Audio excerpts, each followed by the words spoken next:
Nagsimula ang epiko sa pagpapakilala kay Gilgamesh, ang hari ng lungsod ng Uruk, na ang dalawang katlo ng pagkatao ay Diyos at ang sangkatlo ay tao.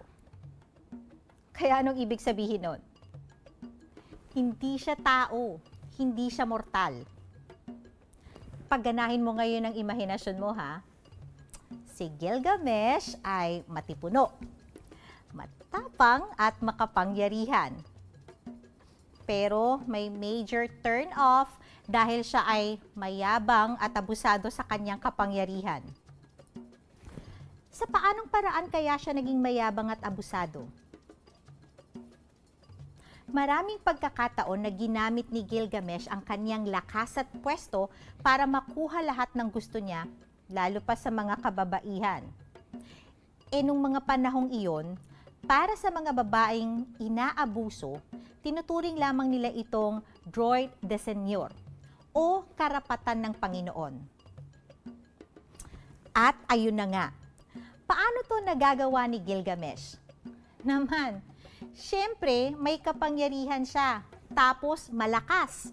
Ang ginawa niya, pinapagod naman niya yung mga lalaki sa pamamagitan ng mga laro, tagisan ng lakas at sa maraming mga proyekto.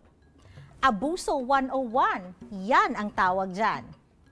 Totoong walang magawa ang mga tao sa kanyang pang-aabuso, pero non-stop na nanalangin ang kanyang mga nasasakupan na naway makalaya sila sa kanya. Ano sa tingin nyo? Answered prayers ba sila? Tinugon nga ng Diyos ang kanilang dasal. Nagpadala ito ng isang taong kasinlakas ni Gilgamesh. Meet Enkidu, ang sugo ng mga Diyos. Lumaki siyang kasama ng mga hayop sa kagubatan pero hindi naging maganda ang kanilang meet and greet. Ramdam nila ang kompetensya kaya naglaban ang dalawa. Nagtagisan sila ng lakas. Yung pangmatagalang laban, walang umaayaw hanggat hindi na patutumba nung isa yung isa. O sige ngayon, kanino sa tingin nyo pumabor ang panalo gayong magkasing lakas sila? Tama, nanalo si Gilgamesh. At dito na nagsimula yung bromance. Kalma. Parang mga leading man at second lead syndrome lang sa mga teledrama ang peg nito. Dahil pagkatapos matalo ni Gilgamesh si Enkidu, naging BFF sila. Tinuring na nila yung bawat isa na matalik na magkaibigan. At hindi na nga sila mapaghiwalay pa, ha? Lahat ng lakad at saka laban ni Gilgamesh ay nandun din si Enkidu. I got your back. Ganun ang kanilang drama. Heto ang patunay ng kanilang pag-join force. Una, pinaslang nila si Humbaba, ang demonyong nagbabantay sa kagubatan ng Cedar. Pagtapos nun, pinatag nila ang kagubatan. Meron pa. Ito kasing si Gilgamesh, minsan ay GGSS din. Ano yun? GGSS. Gwapong-gwapo sa sarili. Minsan kasi, ang Diyosang si Ishtar ay nagkagusto kay Gilgamesh. Kumbaga, nag-first move ang Ishtar, pero tinanggihan ni Gilgamesh. Tama, palay na ang lumapit, ha, tinanggihan pa. Yun, nasaktan ang Diyosa. Tapos, itong mag-BFF na Gilgamesh at Enkidu, pinagplanuhan pa ng masama ang Diyosang si Ishtar. Dahil dito, nagalit si Ishtar. Ipinadala nito ang toro ng kalangitan upang wasakin yung kalupaang pinatag niya bilang parusa. Kaso, natalo din ni Gilgamesh at Enkidu ang toro. Kaso mo, wrong moves ang mag-BFF dahil hindi pinahintulutan ng mga Diyos ang kanilang kawalan ng paggalang. Kaya, tinakda nilang dapat mamatay ang isa sa kanila. Iyon ay si Enkidu. na namatay sa matinding karamdaman. Killing me softly ang nangyaring kaparusahan para sa magkaibigan. Naramdaman nila pareho ang hagupit ng parusa ng mga Diyos. Kasi habang nakaratay si Enkidu dahil sa matinding karamdaman, sa sama ng loob nasabi niya sa kanyang kaibigan yung ganito, "Ako ang pumutol sa punong sedar. Ako ang nagpatag ng kagubatan. Ako yung nakapatay kay Humbaba. At ngayon, tignan mo kung ano ang nangyari sa akin." Nagbilin din si Enkidu at sinabi kay Gilgamesh ang kanyang panaginip.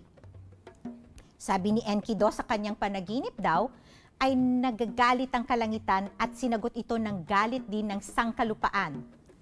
Nakatayo daw siya sa pagitan ng dalawang ito at sa harap ng isang taong ibon. Malungkot daw ang mukha ng taong ibon nang nagsabi ito ng kanyang layon kay Enkidu. Dagdag ni Enkidu, ang taong ibon daw ay mukha daw vampira. May paang parang sa leon. At ang mga kamay naman daw ay kasintalim ng kuko ng agila. Naisip niyo na ba? Ano pa kaya ang nangyari? Sinunggaban, sinabunutan, kinubabawan daw nito si Enkidu dahilan para siya daw ay mabuwal. Pagkatapos ay ginawa daw nitong pakpak ang mga kamay ni Enkidu. Matapos nun ay humarap na muli ito kay Enkidu, inilayo siya sa palasyo ni Irkala, ang reyna ng kadiliman, patungo sa bahay na yung sino mang mapunta ron ay hindi na makababalik.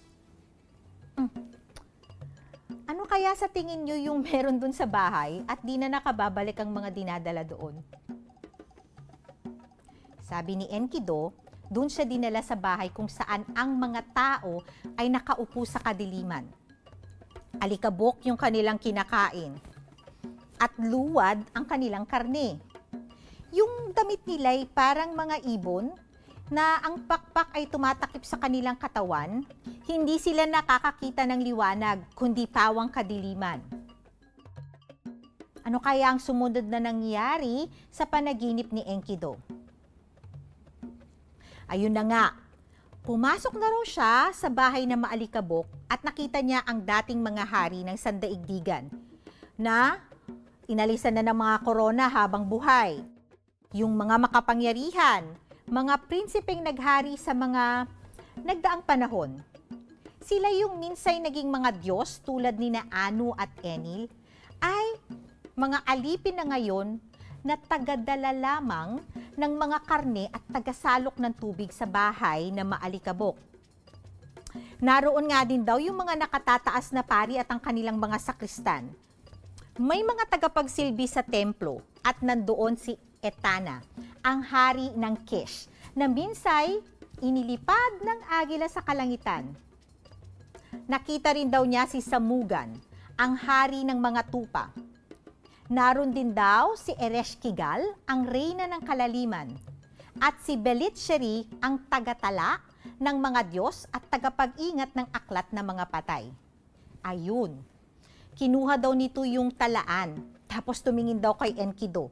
Tapos nagtanong sa kanya kung sino daw yung nagpadala sa kanya sa bahay na iyon. Dito na raw nagising si Enkidu.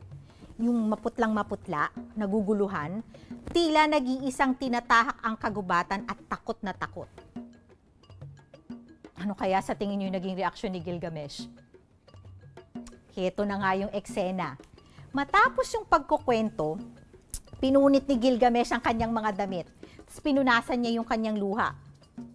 Umiyak siya ng umiyak. Sinabi niya kay Enkidu, "Sino sa mga makapangyarihan sa Urok ang may ganitong karunungan?" Sabi niya pa, "Maraming di kapanipaniwalang pangyayari ang nahayag." Ipinagtaka niya rin kung bakit ganun ang nilalaman ng puso ni Enkidu. Ayon kay Gilgamesh, isa nga daw itong hindi kapanipaniwala at nakatatakot na panaginip.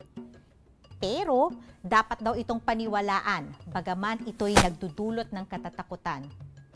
Kasi daw, ito'y nagsasabi ng matinding kalungkutan ay maaring dumating sa kahit na sino pang napakalusog na tao. Na ang katapusan ng tao ay laging paghihinagpis. At nagluksa si Gilgamesh. Sinabi niya sa sarili na mananalangin siya sa mga dakilang Diyos. Dahil ginamit nila ang kanyang kaibigan upang mahayag ang kinasasapitan ng sinuman sa pamamagitan ng panaginip. Kumusta naman si Enkidu? Ito na. Natapos yung panaginip ni Enkidu at nakaratay pa rin siya sa karamdaman. Araw-araw, palala ng palala ang kanyang karamdaman. Sa ikatlong araw ng kanyang pagkakaratay, tinawag ni Enkidu si Gilgamesh para itayo siya. Mahinang-mahina na siya at ang kanyang mga mata ay halos di na makakita sa kaiiyak. Pero inabot pa ng 10 araw ang kanyang pagdadalamhati hanggang 12 araw. Tinawag niya si Gilgamesh at sinabi na, "Kaibigan, pinarusahan ako ng mga dakilang Diyos at mamamatay akong kahiya-hiya. Hindi ako mamamatay tulad ng mga namatay sa labanan. Natatakot akong mamatay ngunit maligaya ang taong namatay sa pakikipaglaban, kaysa katulad kong nakahihiya ang pagkamatay." Iniyakan ni Gilgamesh ang kanyang kaibigan. Pinagluksa ni Gilgamesh ang pagkamatay ng kanyang kaibigan sa loob ng 7 araw at gabi. Sa huli, pinagpatayo niya ito ng estatwa sa tulong ng kanyang mga tao bilang alaala.